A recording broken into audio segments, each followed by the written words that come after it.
This video is on do what the 99% are not doing. Let's dive right in.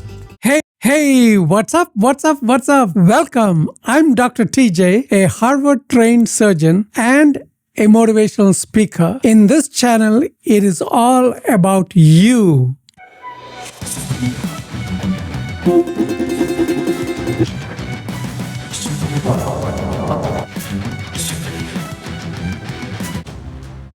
What if I told you that one man was rejected by both sides of his identity, worked as a janitor to afford acting lessons, and became one of Hollywood's most legendary actors, winning 2 Oscars and starring in over 150 films? But here's the twist.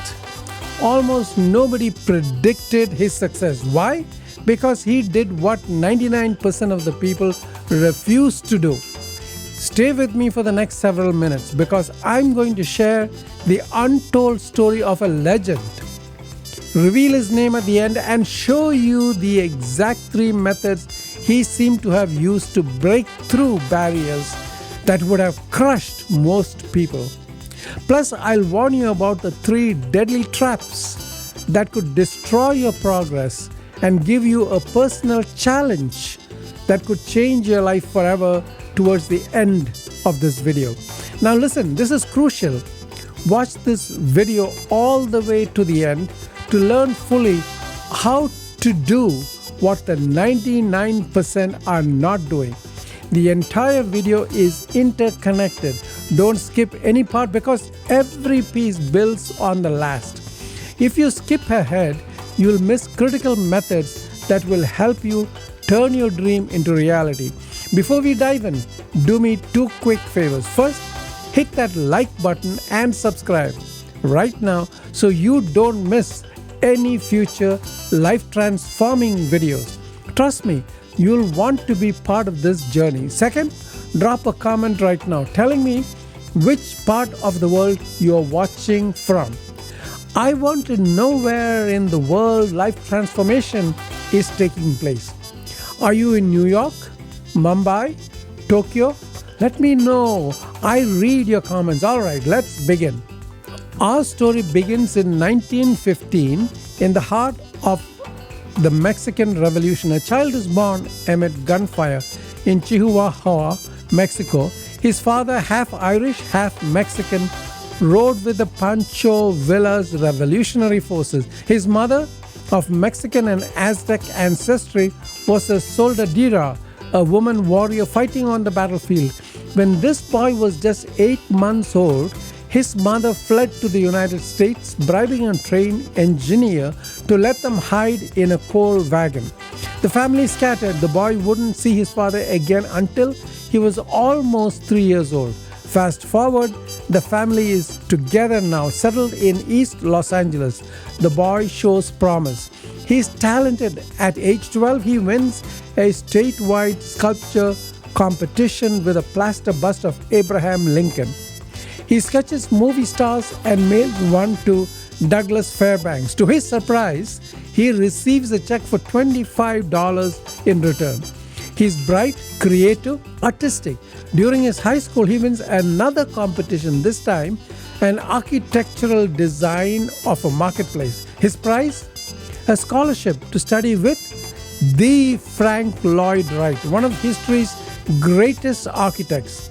Everything is aligning. This is a young man with raw talent, recognition, and a golden opportunity. His life is cruising along beautifully until tragedy strikes. When he's just 11 years old, his father is killed by a passing automobile outside their home. In an instant, everything changes. This boy makes a vow. He will help support his mother, sister, and grandmother. Hence, he starts skipping school. He works any job he can find. Before he's even 18, he's worked as a migrant farm worker, a newsboy, a street preacher, a taxi driver, a slaughterhouse worker, a butcher. He even becomes a welterweight boxer, earning just $5 to $10 per fight, until his trainer tells him to quit because he's too kind hearted to become a great fighter.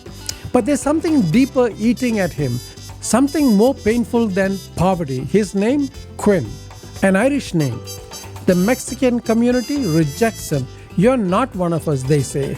Where's your Mexican name? Gonzalez? Montoya? You're Quinn. You're not Mexican. The American community rejects him too. You're too Mexican, they tell him. Listen to what he later said. With a name like Quinn, I wasn't totally accepted by the Mexican community in those days, and as a Mexican, I wasn't accepted as an American. So as a kid, I just decided, well, a plague on both your houses. I'll just become a world citizen. Rejected by both sides of his identity, imagine that. You don't belong anywhere. You're too Mexican for Americans, too Irish for Mexicans. Now he's working with Frank Lloyd Wright as an apprentice architect. Things should be looking up, right? Wrong. Wright notices something. This young man has a speech impediment. He's tongue-tied. Wright tells him, if you want to be an effective architect, you need to fix this. You need to communicate. Go get surgery. Then get speech therapy. Therefore, he does. He gets a lingual frenectomy. Then he needs speech lessons. But here's the problem. He can't afford speech therapy. What does he do? He gets a job as a janitor at an acting school run by Catherine Hamill, mopping floors, cleaning toilets, just so he can take speech lessons. One day, a young actor falls ill. The teacher looks at the janitor sweeping the floor and says, you'll take his part. And just like that, his entire life pivots. But even when he breaks into Hollywood in 1936, he's typecast. He plays the heavy, the villain, the Native American, the Mexican bandit, the mafia don, the Arab sheikh. He appears in 50 films in his first decade, and almost nobody knows his name. Studios don't want to give him leading roles. One famous star he worked with even told the director, watch that guy, he's going to steal the scene behind my back. They literally put him in a chair and told him not to move. The next day, watching the footage, the star complained again. The director said, but he's only sitting there. The star replied, maybe so, but he's thinking. For years, he later said with humor, I never get the girl, I wind up with a country instead. He's working, he's talented, but he's stuck. Then in 1947, something changes. He replaces Marlon Brando, yes, the Marlon Brando, as Stanley Kowalski in A Streetcar Named Desire. That was on Broadway. He owns the role. Critics rave. His reputation skyrockets. Director Elia Kazan remembers him. In 1952, casts him alongside Brando again, this time in Viva Zapata. He plays Eufemio Zapata, the brother of revolutionary Emiliano Zapata, and he wins. Yes, Best Supporting Actor, the Academy Award. He becomes the first Mexican-American to ever win an Oscar. 4 years later, he wins again Best Supporting Actor for Lust for Life, where he plays Paul Gauguin opposite Kirk Douglas. 2 Oscars, 4 total nominations throughout his career. But he doesn't stop there. In 1964, he stars in what becomes his most iconic role, Alexis Zobra in Zobra the Greek. The character defines him, that raw, earthy, passionate, alive spirit. Here's what he said about the character. Am I not a man? And is a man not stupid? I'm a man, so I married.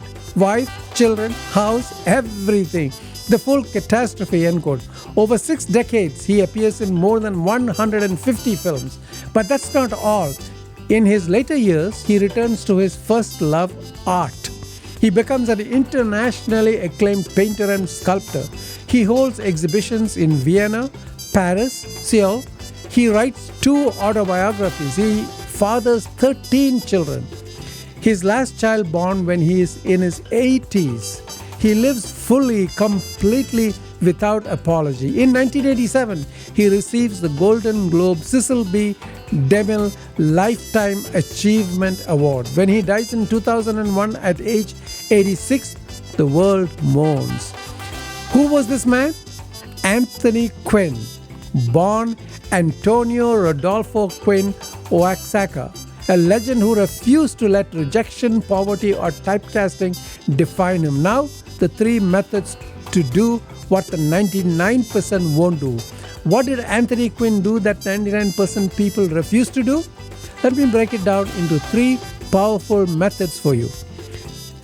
Method number one, turn rejection into rocket fuel. Anthony wasn't accepted by Mexicans or Americans. Did he curl up and quit? No. He said, fine, I'll become a world citizen. He turned rejection into rocket fuel. He didn't try to fit in. He created his own identity. Listen to this quote from Quinn.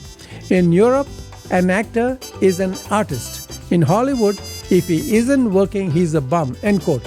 He never let other people's opinions define his work. What the 99% do, they let rejection destroy them. They internalize it, they quit. What you must do, use rejection as rocket fuel. Every no is information. Every closed door is redirecting you to the right door. Now, method number two, sacrifice short-term comfort for long-term greatness. Anthony worked as a janitor to afford speech lessons. He mopped floors. He cleaned toilets. He wasn't too proud to do the unglamorous work.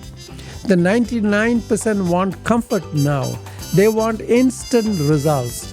They are not willing to do the dirty work, the humbling work, the invisible work. Anthony said, a big talent steals, a small talent borrows, end quote. He knew greatness required bold action. Action most people aren't willing to take. What you must do? Do the work nobody sees. Do the work nobody wants to do. Pay your dues. Sacrifice now so you can win later. Now, method number three, never stop evolving. Even after winning 2 Oscars, Anthony kept reinventing himself. He became a painter, a sculptor, a writer. He refused to rest on his past achievements. He said this near the end of his life. I have lived in a flurry of images, but I will go out in a freeze frame. End quote. He understood that life is about constant growth, and the 99% peak early and then coast. They achieve something, then they stop. What you must do? Treat every achievement as a new beginning. Never stop learning. Never stop creating. Never stop evolving. Now, the 3 things that will derail you. Listen carefully, because even if you follow these methods, there are 3 deadly traps waiting to sabotage your journey. Trap number 1. Waiting for permission. Anthony didn't wait for Hollywood to accept him. He forced his way in. The 99% wait for someone to give them permission. Don't wait, act now. Trap number 2.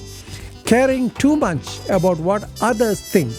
If Anthony cared what people thought about his Irish-Mexican name, he'd never have made it. The 99% are paralyzed by the opinions of others. Stop caring what they think. Trap number 3, giving up after setbacks. Anthony was typecast for years. He could have quit, but he didn't. The 99% give up after the first, second, or third failure. Champions keep going when everyone else quits. Alright, here's your personal challenge now. For the next 30 days, I want you to do one thing every single day that 99% won't do. Wake up earlier, make that uncomfortable phone call, apply for that impossible job, create something, learn that skill, have that difficult conversation, post your commitment in the comments. Tell me, what's the one thing you're going to do that the 99% won't? And here's the kicker. I want you to report back in 30 days. Comment again and tell me what happened when you stepped out of the crowd. If this story lit a fire inside you, smash that like button. Subscribe to this channel, because we are building a community of people who refuse to be average. Share this video with one person who needs to hear Anthony Quinn's story today. Remember what Quinn said about age and fire. They say that age kills the fire inside of a man, that he hears death coming. He opens the door and says, "Come in, give me rest." This is a pack of lies. You have fire inside you. Don't let it die. Don't be part of the 99%. Be like Anthony Quinn. Be legendary. Now click that video on your screen. I'll see you in the next video. Now go do what the 99% won't. Good luck.